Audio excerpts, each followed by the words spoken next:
Salam Baitullah ini dibawakan khas oleh Bank Rakyat, bank pilihan anda, dan Rakyat Travel.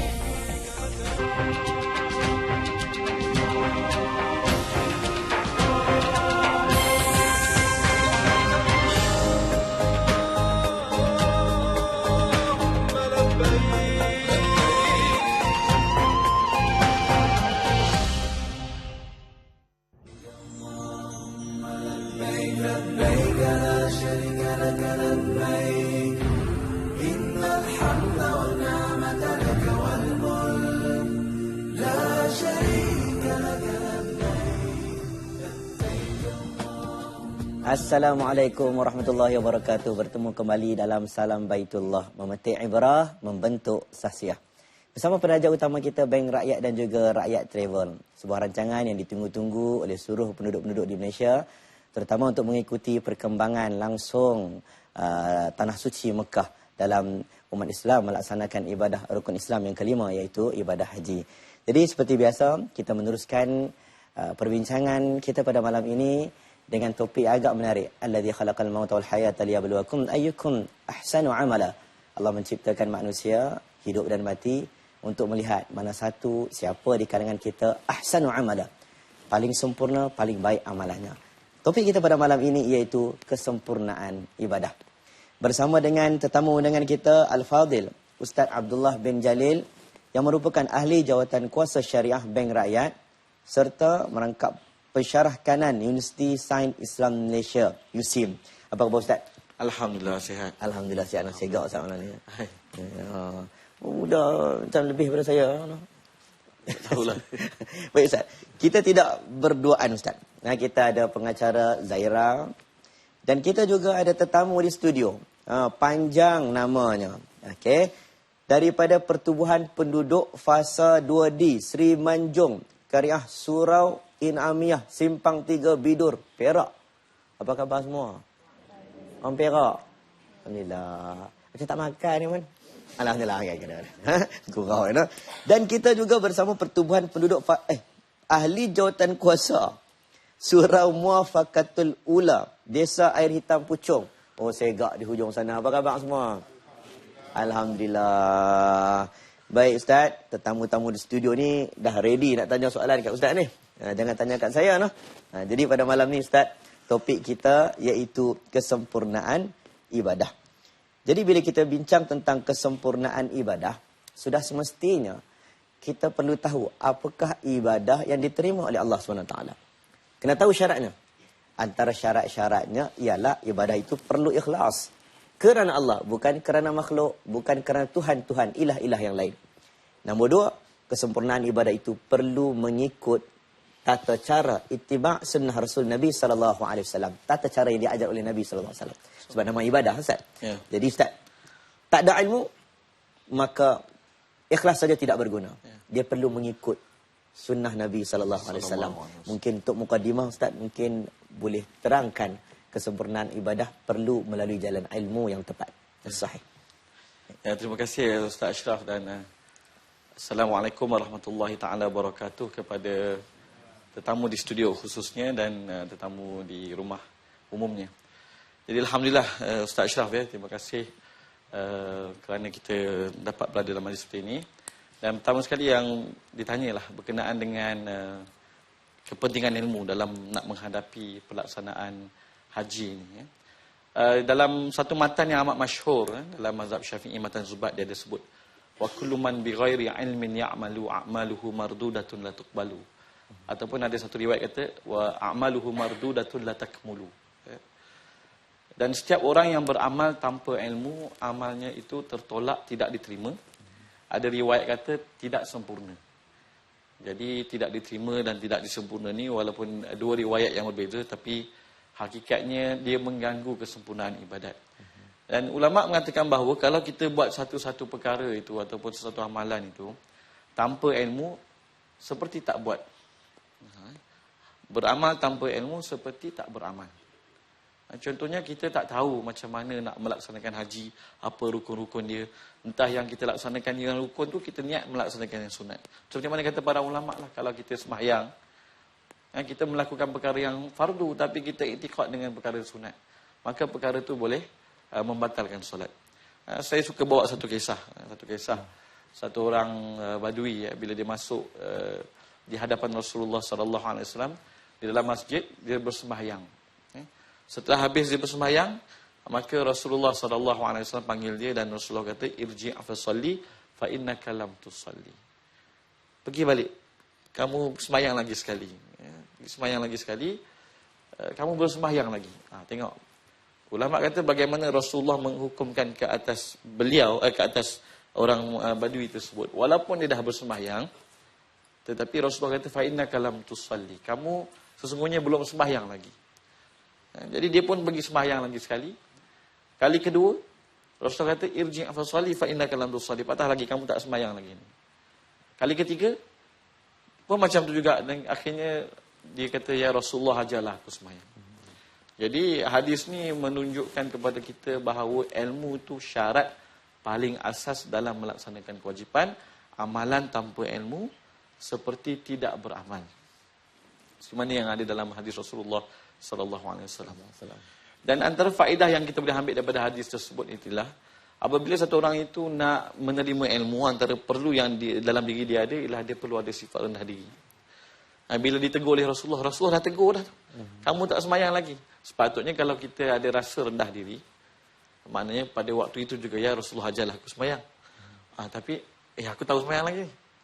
Aku tahu sembahyang lagi. Pergi. Akhirnya kali ketiga barulah hatinya luluh. Sebab tu ulama kata ilmu ni macam air. Bila Allah kata wa anzalna minas sama'i ma'a, dan kami turunkan daripada langit ni air. Air ni sifat dia, ulama kata dia memenuhi ruang yang paling bawah sekali. Dia memenuhi ruang yang paling bawah sekali.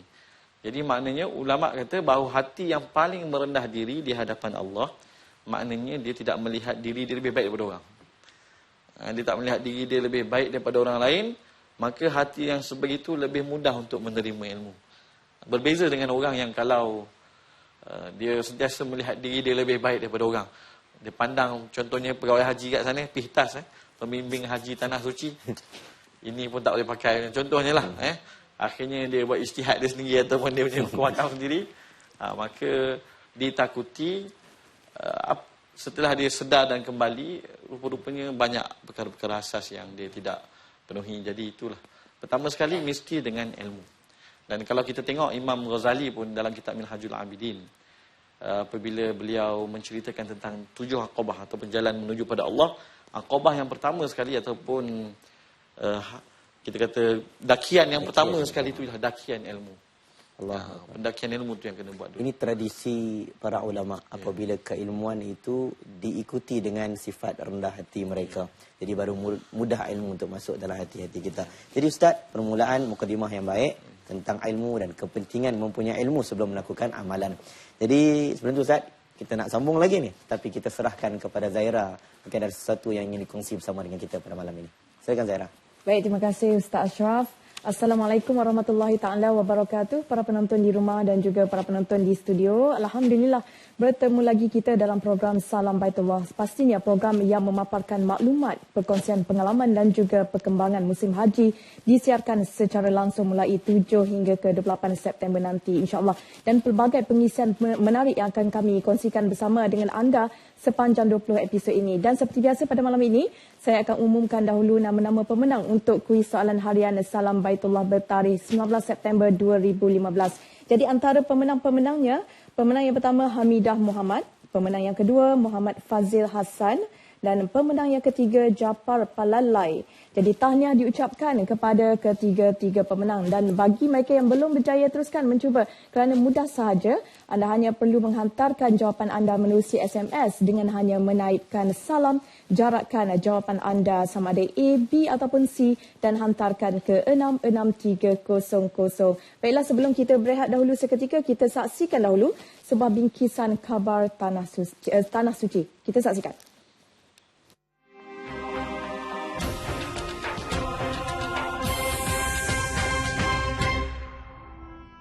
Assalamualaikum warahmatullahi wabarakatuh. Saya ingin menyampaikan salam dari Madinah Al-Munawwarah kepada kaum keluarga saya di Keramat Permai, Batu Pahat dan juga di Melaka. Jangan risau, saya sihat dengan isteri dekat sini. Saya ingin sampaikan salam baitullah kepada keluarga saya. Mengucapkan nak memberitahulah supaya menjaga diri, menjaga rumah.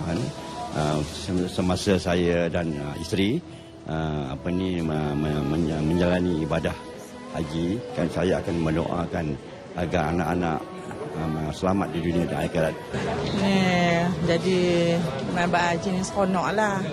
Jadi sanggup tinggal anak cucu yang kasih saya. Macam? Tak risau. Sebab seronok susah nak dapat sampai kat sini. Ya.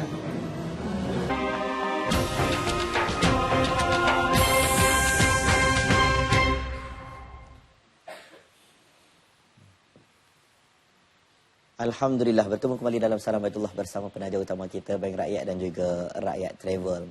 Jadi Ustaz, kupasan kita masih lagi dalam lingkaran kesempurnaan ibadah. Tadi Ustaz kupas sangat menarik tentang ilmu. Ayat Quran yang menceritakan bahawa syaitan akan menghasut hamba-hamba Allah SWT ilal mukhlasin, melainkan orang yang ikhlas. Beberapa hari ingin wukuf di Arafah. Kalau kita pergi hanya berbekalkan sempurna di sini, tetapi kosong di sini, tidak ikhlas. Jadi bagaimana ingin mencapai kesempurnaan ibadah dengan membawa hati yang ikhlas ke padang Arafah. Silakan Ustaz. Ya, terima kasih kepada Ustaz Ashraf. Persoalan ikhlas ni memang sangat-sangat penting, tuan-tuan yang dimuliakan oleh Allah Subhanahu Wa Taala. Kerana apa? Kerana dia merupakan asas bagi penerimaan amalan. Dan apabila kita membicarakan tentang keikhlasan, Allah Subhanahu Wa Taala sendiri sebut dalam Quran, "A'udzubillahi minasyaitonir rajim. Wa atimul hajja wal umrata lillah." Maknanya dan sempurnakanlah haji dan umrah. Kita mazhab Syafi'i baca wal umrata. Maksudnya haji wajib sekali, umrah pun wajib sekali. Kerana apa? Kerana Allah, maknanya Allah Subhanahu Wa Taala sendiri dah tekankan bahawa kita menyempurnakan haji dan umrah ni semata-mata kerana Allah Subhanahu Wa Taala. Jadi bagaimanakah kita nak mencapai keikhlasan? Pertama sekali, seperti mana kata Ustaz Ashraf tadi, mukhlasin. Melainkan hamba-hambaku yang mukhlasin. Dalam Al-Quran ada sebut dua, mukhlasin dengan mukhlisin. Orang yang diikhlaskan oleh Allah Subhanahu Wa Taala dengan orang yang mengikhlaskan diri pada Allah Subhanahu Wa Taala. Radhiyallahu anhum wa radu'an. Orang yang redha pada Allah dan diredai oleh Allah. Radiyatan mardiyah. Redha pada Allah dan dia diredai oleh Allah Subhanahu Wa Taala. Jadi dalam apa kita panggil nak mencapai keikhlasan tersebut, pertama sekali seperti mana kata para ulama, jangan kita menisbahkan kekuatan amalan tersebut pada kita. Tidak jadi macam iblis. Iblis ni dia beribadat, tapi dia rasa dengan kehebatan dia dan kekuatan dia itulah dia beribadat. Lalu membesarkan sifat iblisiyah ataupun membesarkan sifat keakuan dia, ananiah. Bayangkan ibadat, tetapi dia melihat ibadat tu kerana dia hebat, kerana aku. Jadi sebab itulah bila kita nak nak mencapai tahap ikhlas, kita kena lihat bahawa hakikatnya apabila kita mampu wukuf di Arafah. Tuan-tuan yang dimuliakan oleh Allah, Arafah adalah siang terbaik. Hari Arafah ni siang terbaik. Di atas muka bumi ini, kalau malam terbaik, malam tu qadar, tapi Allah sembunyikan. Tapi siang terbaik di atas muka bumi ini sepanjang tahun adalah daripada tergelincirnya matahari sampai nak terbenam itu, waktu wukuf di Arafah itu adalah waktu yang terbaik.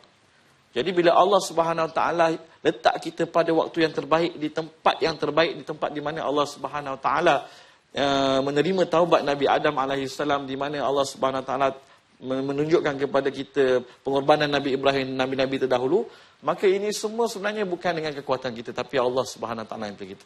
Jadi cara nak melihat keikhlasan itu ialah kita lihat bahawa amalan kita ini sebenarnya juga dicipta oleh Allah. Datangnya daripada Allah, kembali pun pada Allah Subhanahu Wa Taala. Bukan kerana aku ni hebat, bukan kerana aku ni kerana aku ada karya, ada duit, aku ada link dan sebagainya. Tak, tapi kerana Allah Subhanahu Wa Taala yang begitu. Baik Ustaz, maksudnya kurangkan sikap anania. Asyik sebut saya, ana. Tapi banyak menyebut Allah supaya Allah lebih besar daripada diri kita sendiri. Jadi Ustaz, Ada ketikanya kita dah ada ilmu, dah ada keikhlasan, tetapi untuk menyempurnakan ibadah kita masih lagi keliru, confused. Sampai tahap rukun pun keliru, mana satu rukun, mana satu wajib, mana satu sunat. Adakah rukun kalau tinggal itu hanya kena bayar dam ataupun wajib kena bayar dam. Jadi persoalan-persoalan ini dianggap sebagai was-was terhadap ilmu. Jadi mungkin Ustaz boleh kupas was-was dari segi ikhlas dan was-was dari segi ilmu. Was-was ni adalah satu kita panggil penyakit jugalah. Tapi was-was dalam akidah lebih bahaya daripada was-was dalam masalah haji inilah. Asas kenapa satu orang itu boleh terdedah kepada was-was sebenarnya sebab ilmunya tak jelas, ilmunya tidak clear. Jadi apabila kalau kita dah nak menghampiri hari ni, malam ni malam yang ke-7 Zulhijjah di sisi kita ni, maknanya nak pergi kepada hari wukuf, hari Arafah nanti dan seterusnya, itu dah nak dekat. Bagi saya waktu yang terbaik, cara yang terbaik untuk menghilangkan was-wasah pada waktu ini adalah dengan pergi berjumpa guru. Sebab kalau nak suruh baca buku, nak suruh apa semua, takut tak sempat. Takut tak sempat. Jadi sebaik-baiknya lah apa kita panggil ketika kalau lah sepatutnya dah tahu dah tu mana yang fardu, mana yang wajib.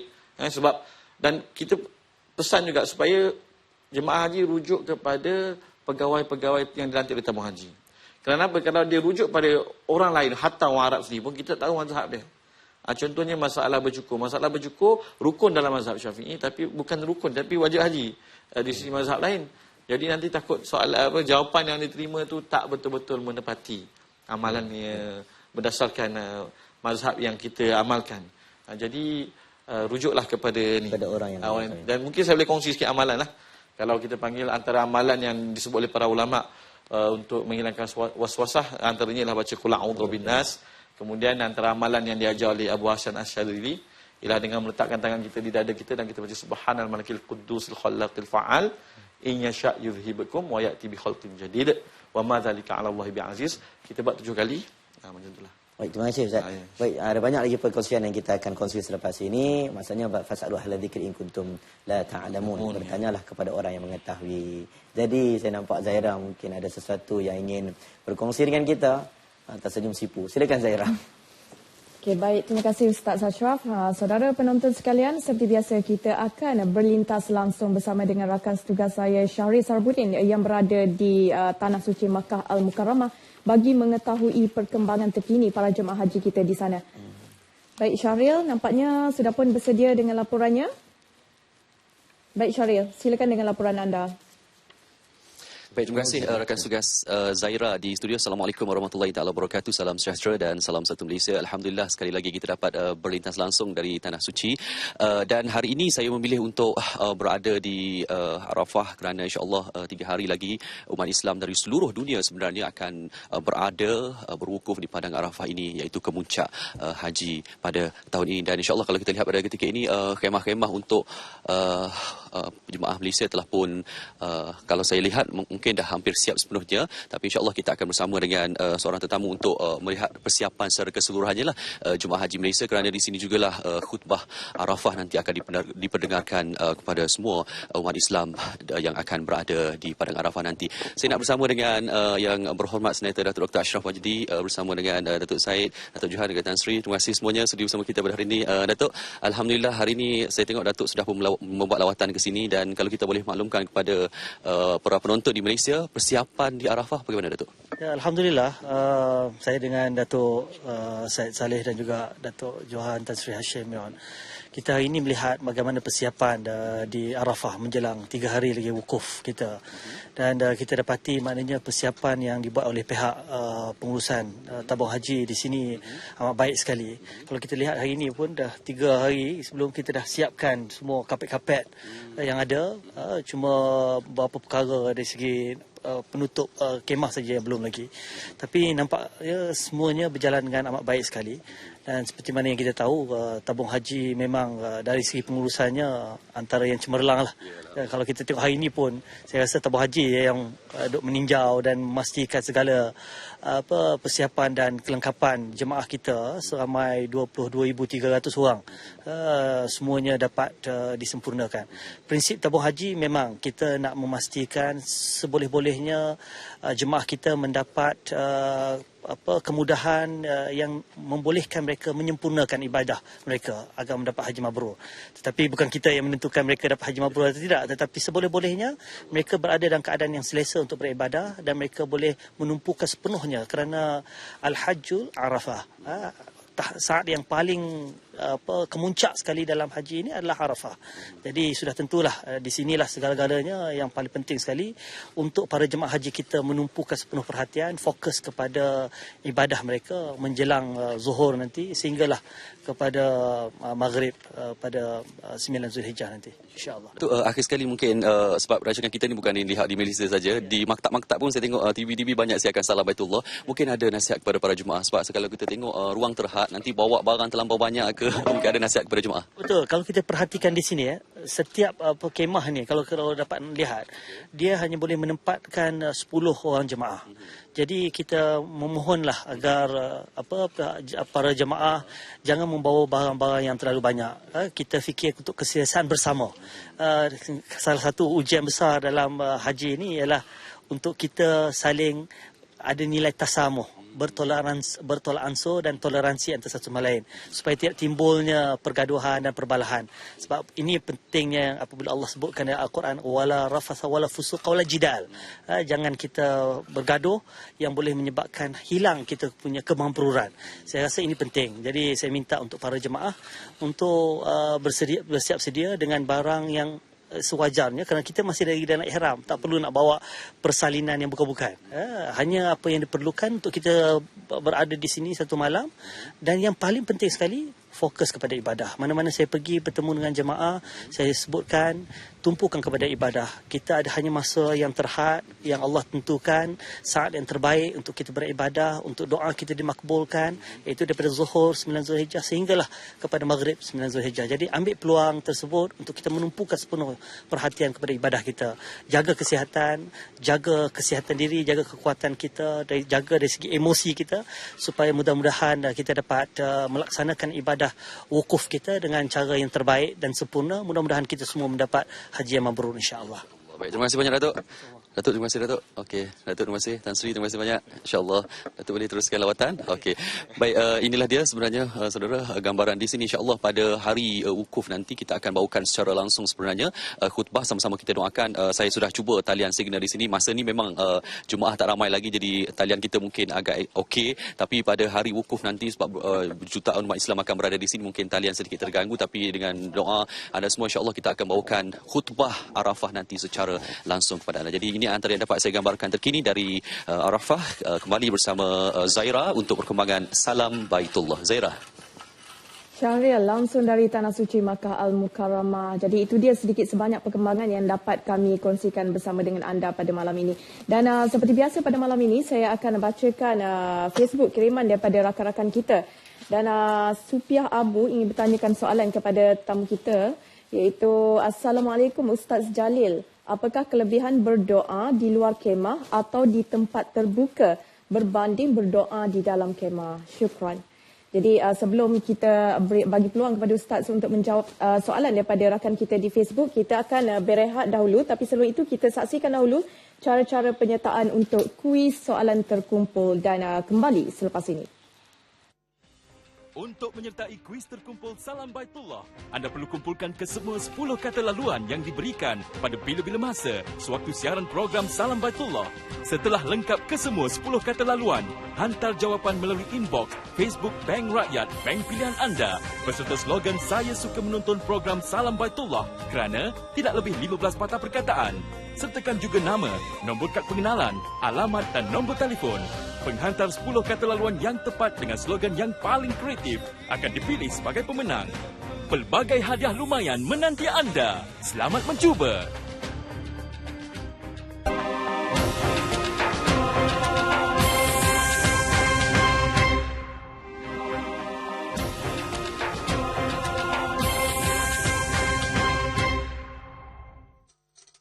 Kali pertama menjejakkan kaki di bumi Mekah pasti menjadi kenangan terindah buat tetamu Allah.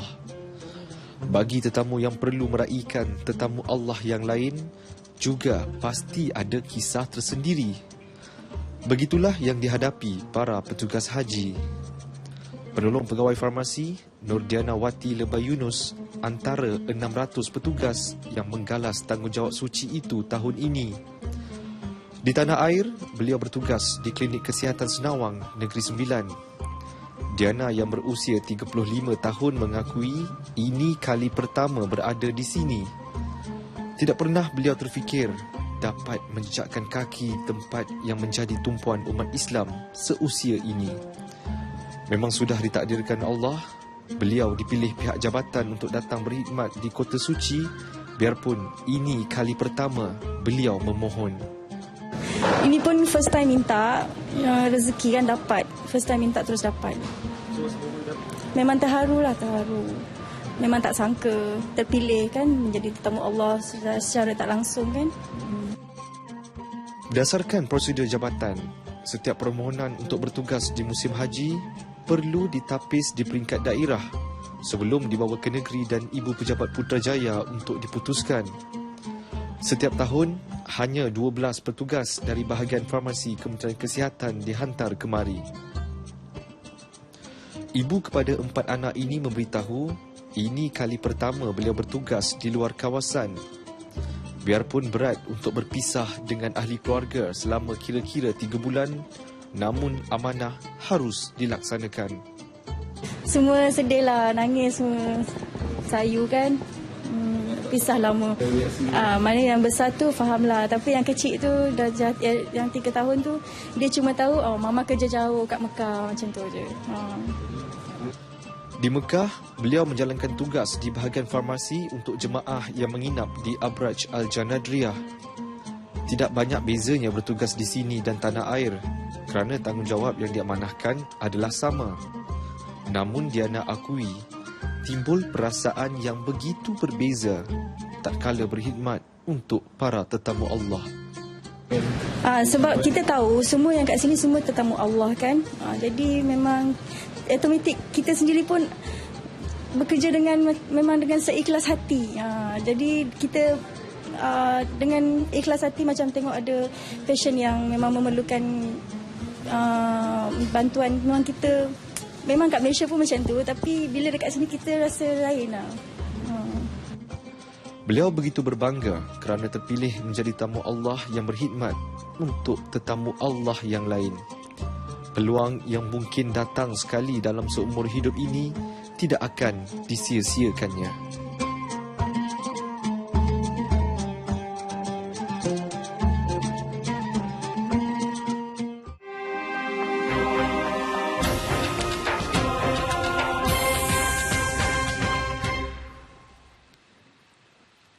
Terima kasih kepada penonton di rumah dan juga penonton di studio yang setia bersama dengan Salam Baitullah.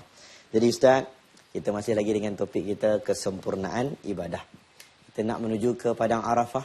Saya teringat satu hadis Nabi SAW ketika mana seorang itu dalam keadaan atharus safar, ada kesan safar, dia berdoa kepada Allah.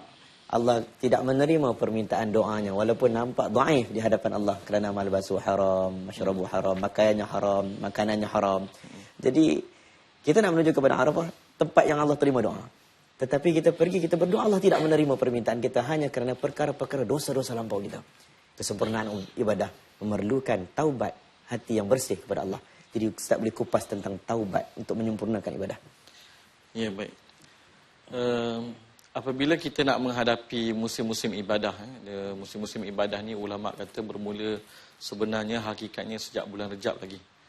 Iaitu separuh tahun yang kedua tu dia seumpama air angin yang bertiup, kemudian berbuah pada bulan Ramadan dan penghujungnya ialah ketika bulan Zulhijjah.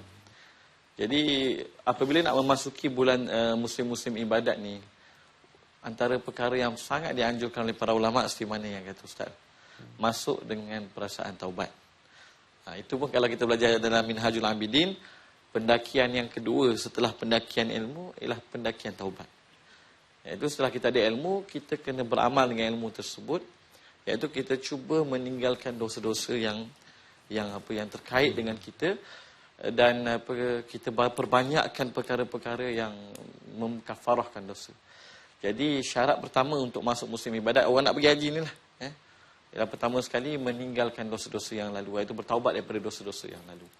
Dan dosa-dosa yang seperti mana yang disebut oleh Rasulullah SAW yang menghalang doanya diterima, fa'na yustajabulah. Kerana apa? Kerana dosa-dosa, khususnya lah dosa-dosa dengan manusia.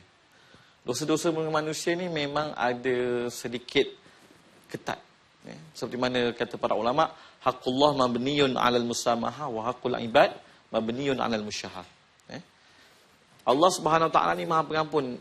Nak minta ampun dengan Allah Subhanahu Wa Taala maha mudah. Ulama kata seperti mana dosa kamu ni dosa semut je, kecil sangat. Nak banding dengan rahmat Allah Subhanahu Wa Taala. Tapi apabila melibatkan dosa dengan manusia, seperti mana dia makan hak manusia, dia ada mengumpat manusia-manusia yang lain, menderhakai ibu bapa, memutuskan silaturahim. Jadi inilah yang ditakuti waliyazubillah menjadi sebab-sebab amalannya tersangkut. Iaitu amalannya bukan pergi pada haji mabrur, tapi jadi haji mardud pula. Haji mardud maksudnya haji yang tertolak. Ditolak kerana dosa.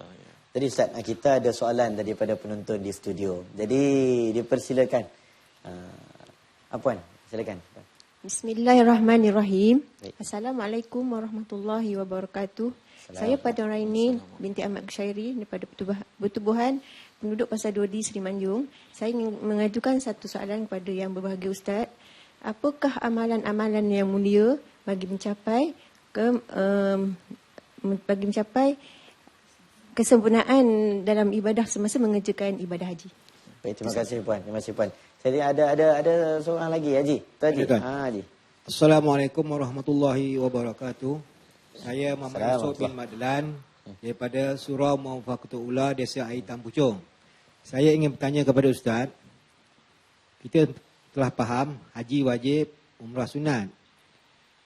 Umrah dah dikerjakan. Apabila balik ke tanah air, haji itu diabaikan sedangkan dia mampu. Soalan saya, jika sekiranya tak sempat menunaikan haji, individu itu meninggal dunia, apakah hukumnya? Terima kasih. Di sana. InsyaAllah. Bagi soalan pertama berkenaan dengan apakah amalan-amalan yang mampu membantu untuk mencapai kesempurnaan haji. Pertama sekali yang kita sebut tadi, iaitu pertama sekali jauhkan diri daripada maksiat. Bertaubat daripada segala maksiat, menyesal dan berazam untuk tidak kembali lagi. Itu yang pertama sekali. Yang kedua ialah memperbanyakkan zikrullah. Ini memang sangat ditekankan dalam banyak hadis. Bahkan dalam Al-Quran sebut wadhkurullaha fi ayyamin ma'dudat. Ayyamin ma'dudat itu merujuk kepada hari-hari haji. Berzikirlah pada Allah Subhanahu Wa Taala pada hari-hari haji. Pada hari-hari yang dibilang tu. Dan dalam satu hadis Rasulullah sallallahu alaihi wasallam, ada satu orang bertanya kepada Rasulullah sallallahu alaihi wasallam, ayul mujahidina a'zamu ajran? Siapakah mujahid orang berjuang fi sabilillah ni, siapakah pahala yang paling besar sekali? Maka Rasulullah sallallahu alaihi wasallam menjawab, aktsaruhum lillahi dzikra. Yang paling banyak zikir pada Allah. Orang tu tanya lagi, yang buat hajinya, yang berpuasanya, yang bayar zakatnya, yang begini. Maka Rasulullah sallallahu alaihi wasallam kata aktsaruhum lillahi dzikra. Jadi apabila kita melaksanakan ibadat haji tersebut dengan rohani kita, iaitu dengan kita sentiasa mengingati Allah, maka itulah sebaik-baik amalan yang dapat membantu kesempurnaan haji. Dan zikir yang ditekankan oleh para ulama dan Rasulullah sallallahu alaihi wasallam untuk haji ini, pertama of course lah talbiyah, labbaik Allahumma labbaik dan seterusnya. Dan apabila berada di pada Arafah, tahlil kamil, seperti mana Rasulullah kata, apa yang aku ucapkan dan nabi-nabi sebelumku adalah la ilaha illallah wahdahu la syarikalah lahul mulku wa lahul hamdu wa huwa ala kulli syai'in qadir. Ataupun nak tambahkan lagi yuhyi wa yumit biadihil khair wa huwa hayyun la yamut wa huwa ala kulli syai'in qadir, tak ada masalah. Yang kita panggilkan memperindahkan tauhid. Dan sebahagian ulama ada mencadangkan juga doa yang dianjurkan oleh Rasulullah sallallahu alaihi wasallam ketika malam Lailatul Qadar. Kerana apa? Kerana apabila Sayyidah Aisyah tanya, ya Rasulullah, kalau aku bertemu dengan malam Lailatul Qadar, apakah amalan yang kau anjurkan, doa yang kau anjurkan? Maka Rasul kata, bacalah Allahumma innaka afun karim Tuhibbul afwa fa'fu anni. Jadi ada sebahagian ulama mengatakan bahawa ini doa yang Rasulullah sallallahu alaihi wasallam ajar, andai kita bertemu dengan waktu yang mustajab. Jadi bolehlah kita amalkan juga ketika berada di padang Arafah. Jadi untuk inilah soalan pertama. Takut yang kedua berkenaan dengan masalah orang yang dah menunaikan umrah tapi mungkin mengabaikan haji. Pertama sekali bagi saya tanggungjawab orang sekeliling lah untuk menekankan beliau untuk pergi haji. Kita sentiasa bersangka baiklah. Maka mungkin beliau terabai itu mungkin kerana sibuk dengan tanggungjawab dan sebagainya. Tetapi kalau dan kita kena tekankan bahawa setiap orang mesti mati dengan ada niat untuk pergi mengerjakan haji. Itu penting. Berazam untuk melakukan perkara yang wajib adalah wajib.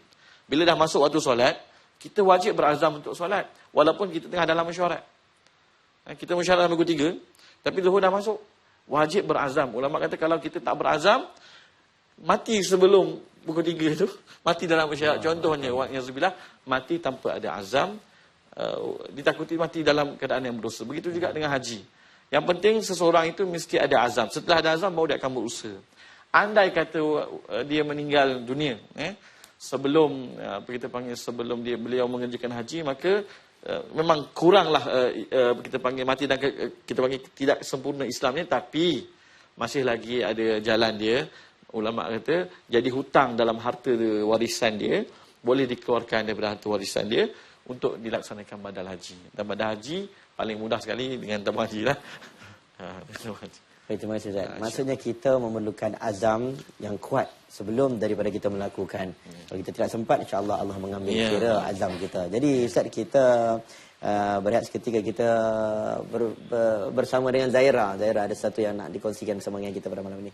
Baik, terima kasih Ustaz Ashraf. Khas untuk penonton di rumah, sekali lagi saya ingatkan bagi anda yang masih lagi belum mencuba kuis soalan harian Salam Baitullah, teruskan mencuba kerana pemenangnya bakal membawa pulang hadiah berupa voucher percutian bernilai RM200. Jadi untuk malam ini, apa kata kita saksikan dahulu kuis soalan harian Salam Baitullah dan juga cara-cara penyertaannya, dan kembali selepas ini.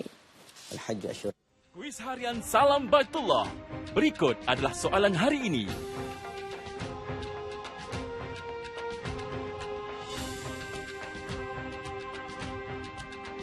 Penyertaan sehingga 11.59 minit malam ini dan pemenang akan diumumkan pada hari berikutnya semasa siaran langsung Salam Baitullah.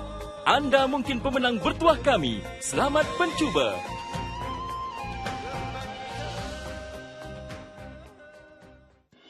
Sertai kuis harian Salam Baitullah. Anda perlu mendaftar menerusi SMS. Type salam, jarak, al, jarak, nama, jarak, nombor kad pengenalan, jarak, alamat dan hantar ke 66300. Untuk menghantar jawapan, type salam, jarak, pilihan jawapan dan hantar ke 66300. Penonton yang menghantar SMS terpantas dengan jawapan yang tepat akan terpilih sebagai pemenang.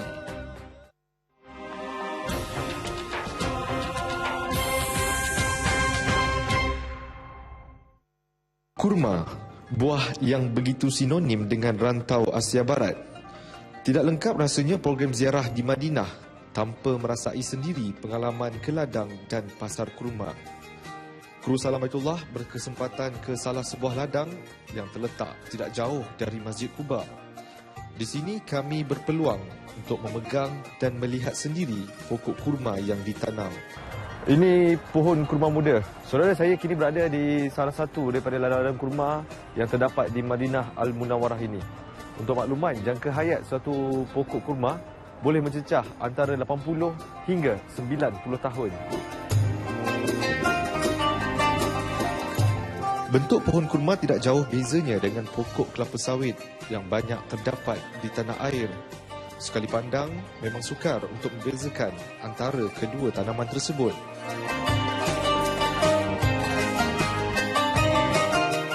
Ladang kurma Najid ini terletak di kawasan tinggi Madinah. Berbeza dengan kurma ditanam di tempat lain, ia mempunyai keistimewaan tersendiri. Kurma yang terbaik di Madinah, memang dalam tanah haram Madinah ni semua kurmanya baik.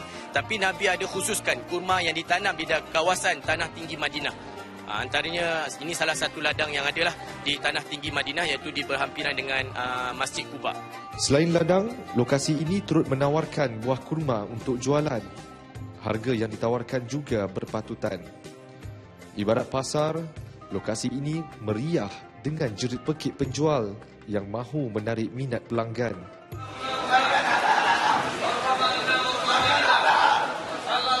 Sebelum membeli, pelanggan boleh mencuba terlebih dahulu kurma tersebut. Tele charge dikenakan walaupun ada yang makan sehingga kenyang. Keesokan harinya, kru Salam Baitullah ke sebuah lagi pasar kurma. Ia yang terletak tidak jauh dari Masjid Nabawi begitu terkenal. Ekoran harga yang ditawar agak murah. Di kawasan jualan kurma ini memang terdapat banyak pilihan kurma yang ada di sini. Kalau saya kira sini memang tak kurang 10 jenis kurma yang disediakan. Dan ini saya ingin rasa satu jenis buah kurma yang terkenal, iaitu kurma ajwa atau lebih kenali sebagai kurma Nabi. Terdapat beberapa kedai di deretan ini dan semuanya menjual barangan sama, kurma. Di sini kami bertemu beberapa jemaah haji Malaysia.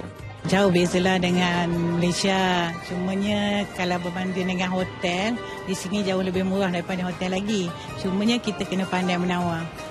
Kalau tak pandai tawar, samalah juga dengan harga di hotel. Alah apa kan, kita tahu kurma ajwa aja yang kat sana kan. Sini macam-macam ada. Tapi harga pun berlainan kan. Bolehlah tahan. Kata, cuma kita pandai menawar je lah. Kebanyakannya sini boleh berbahasa Melayu. Cuma beberapa patah perkataan je lah. Jadi mudah untuk kita menawar harga dan halal atau tidak lah. Kalau okey, halal lah. InsyaAllah. Ya. Jadi setakat ini dari segi komunikasi membeli belah di sini, Alhamdulillah lah. Daripada pelbagai jenis kurma yang ada, kurma ajwa yang paling terkenal dan dikagumi. Kurma ini merupakan kegemaran Rasulullah SAW sehingga mendapat julukan nama kurma Nabi. Ada sebuah hadis Rasulullah SAW yang mana Nabi bersabda, barang siapa yang memakan 7 biji kurma, Nabi khususkan kurma ajwa yang ditanam di dalam tanah haram Madinah, maka pada hari tersebut, siapa yang makannya pada setiap pagi sebanyak 7 biji, maka pada hari tersebut dia akan terhindar daripada terkena sihir dan terkena racun. Ini Nabi khususkan untuk kurma ajwa. Kurma ajwa berbentuk hampir bulat dan sedikit kecil dengan warna kehitaman, selain teksturnya tebal, lembut dan kering. Di Madinah, harga yang ditawarkan adalah serendah 35 hingga 80 rial Saudi sekilogram, bergantung kepada kepakaran menawar harga. Manakala di Malaysia pula, ia mencecah sekitar 80 hingga 120 ringgit sekilogram. Selain di kawasan khusus sebegini, jemaah juga boleh memperolehnya di lokasi lain, termasuk berhampiran masjid dan pusat beli belah. Bagi mereka yang tidak mahu berjalan jauh, kurma turut dijual di hotel penginapan masing-masing.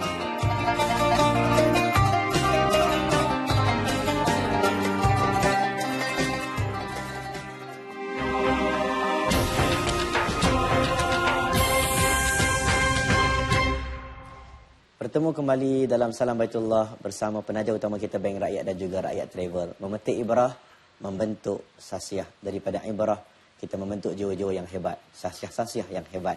Jadi Ustaz, Al-Quran yang agak special berkenaan haji. Al-hajju ashhur ma'lumat. Faman farada fihinna al-hajja fala rafatha wala fusuqa wala jidala fil hajj. Allah sebut tentang haji, kemudian Allah kaitkan jangan kata ke orang, sabar dalam marah, jangan kata perkataan yang buruk. Seolah-olah macam akan berlaku perasaan marah ketika berada di masyair. Jadi mungkin Ustaz boleh kupas nak menyempurnakan apa ibadah kita. Tapi sebelum itu Ustaz, Ustaz tak sabar nak jawab. Kita ada pemanggil Ustaz. Kita ada pemanggil, boleh kita ketahui siapa di sana? Assalamualaikum. Waalaikumsalam warahmatullahi wabarakatuh. Saya Ramli daripada Tanah Merah. Tanah Merah. Ingin tanya Ustaz. Ya. Assalamualaikum Ustaz. Waalaikumsalam. Ya, Ustaz, saya nak tanya tajuk utama kita ni tentang apa ni, kalau tajuk kita ni kan pertama, yang kedua tu saya hendakkan ringkas sikit tentang umrah tu. Dia orang ada yang pergi, ada buat kesilapan, jadi dia dah sampai sini ke tanah air semula kan. Cara mana dam ni dia? Itu je Ustaz. Ramli. Okey, Assalamualaikum Ustaz. Baik, Ustaz, jelas. Boleh Ustaz boleh faham soalan nanti? Boleh faham. Okey, silakan Ustaz. Soalan pertama dan juga soalan yang tadi saya ulang tadi. Okey, bismillah walhamdulillah wassalatu wassalamu ala rasulillah. Jadi soalan yang ditanya oleh pemanggil ni saya agak ringkaslah.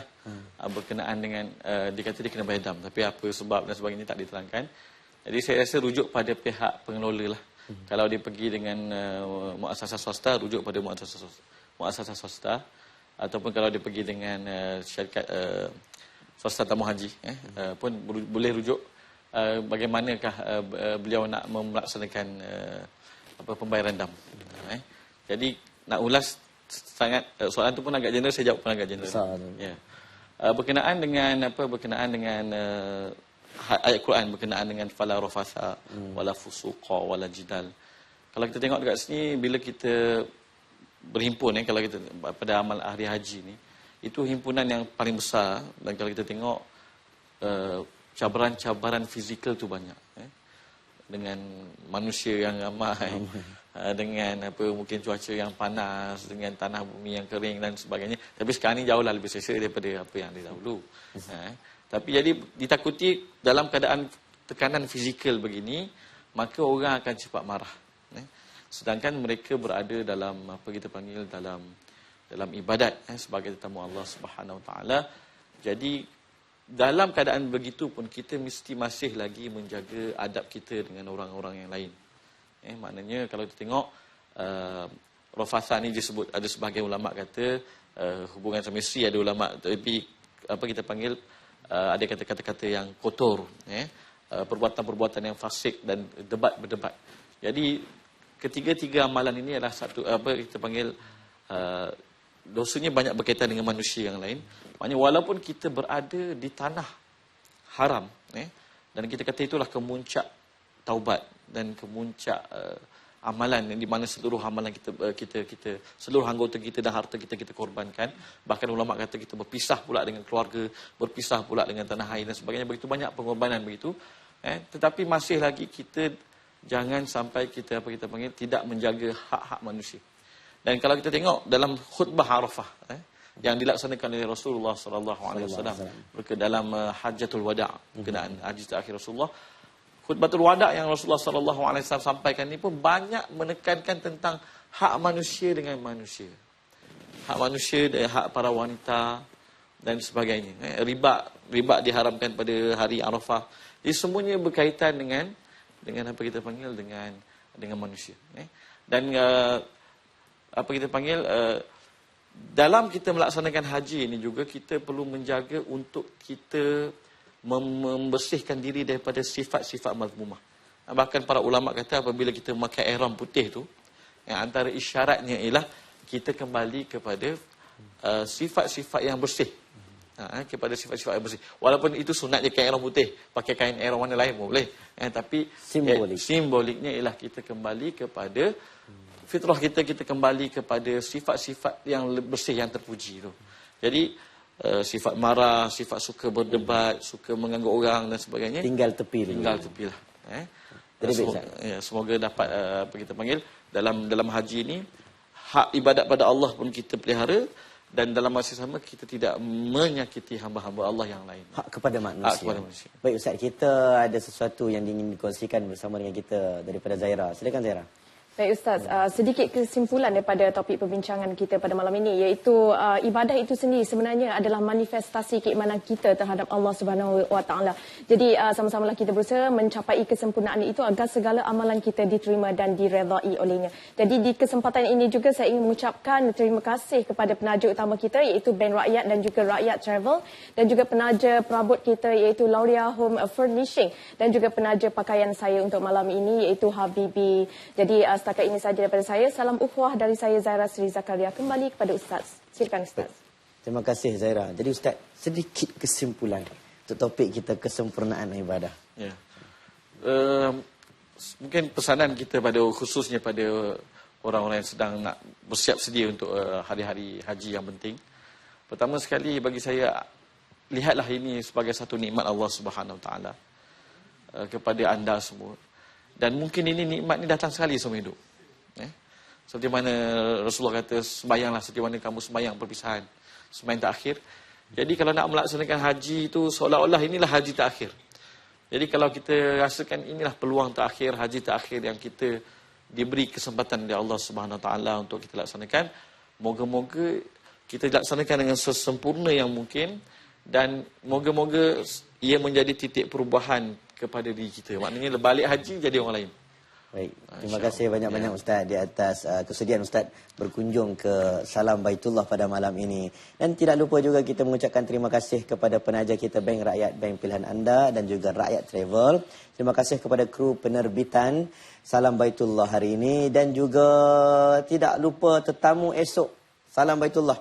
Kita akan bersama dengan Datuk Ustaz Badli Shah Alauddin. Tajuknya menarik, tawaf. Jadi jangan lupa untuk bersama dengan Salam Baitullah pada esok hari.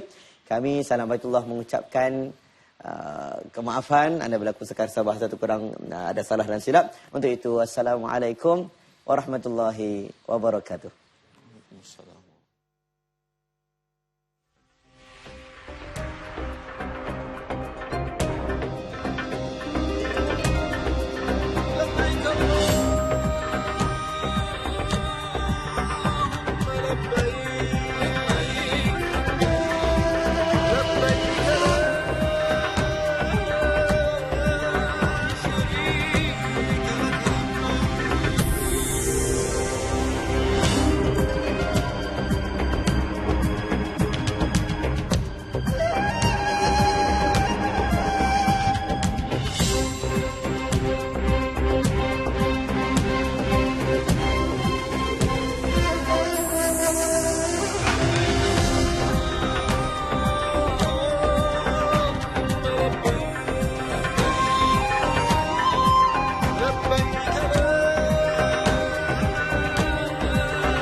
Salam Baitullah ini dibawakan khas oleh Bank Rakyat, Bank Pilihan Anda dan Rakyat Travel.